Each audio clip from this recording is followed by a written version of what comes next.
once you're in there, what do? Obviously the basic things.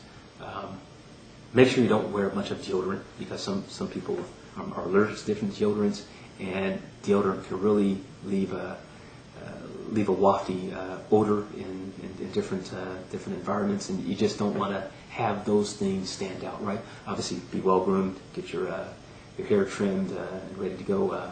Shave. Make sure you double check. Make sure you got a nice shave.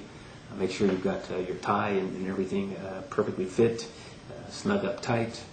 Don't take any chances of not wearing a suit and tie. It's always easy to take off the tie or take off a suit, but I can tell you how many times that I've seen people come in with an understanding that, oh, that's how the people dress, therefore I'm going to dress like them.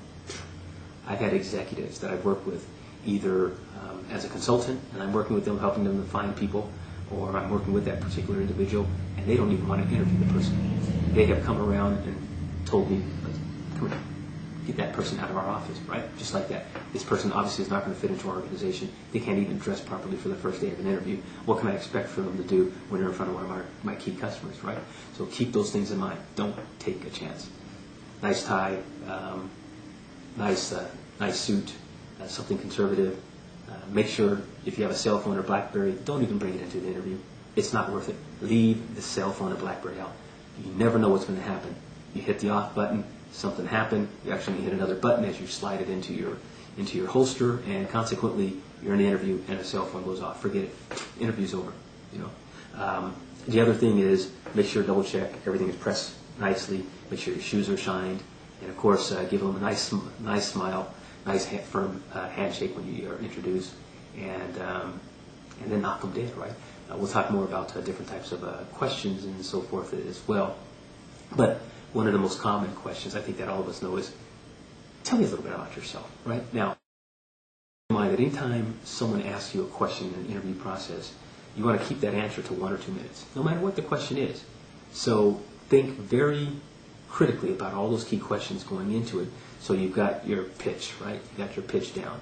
What they're not asking is really everything about your life. What you really want to do is give them 3 or 4 key events on your background and relate each of those key events to this particular position that you're looking to go to work for, this company with, and how that's going to bring value to the organization, how it's going to bring in more money for them, save them time, save them money, those types of things. That's really what they're looking for. And keep that in mind on every single thing you do. What were my responsibilities? What actions did I take? And what results did I achieve? No matter what it is. What were my responsibilities? What actions did I take? And what did I achieve in terms of results? Okay.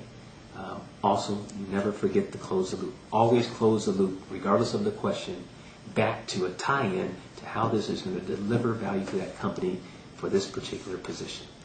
Okay? If you keep that in mind, all the other difficult questions become pretty easy, right? The most obvious.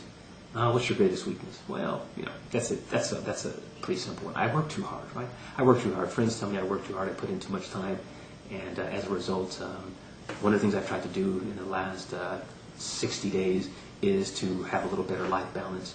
A little bit earlier, making sure I spend some time getting a nice little workout before I come into work, and even in many cases I'm able to meet a friend or two for coffee at Starbucks before I come in, just to maintain those relationships and not get so stressed out with work. But obviously company or Acme or whoever this organization is you're going to work for, obviously company ABC, what that means is you can count on me in terms of being able to deliver focused value to your organization, because I'm going to overwork, and you're probably going to ask me to not work so hard as opposed to ask me to work harder.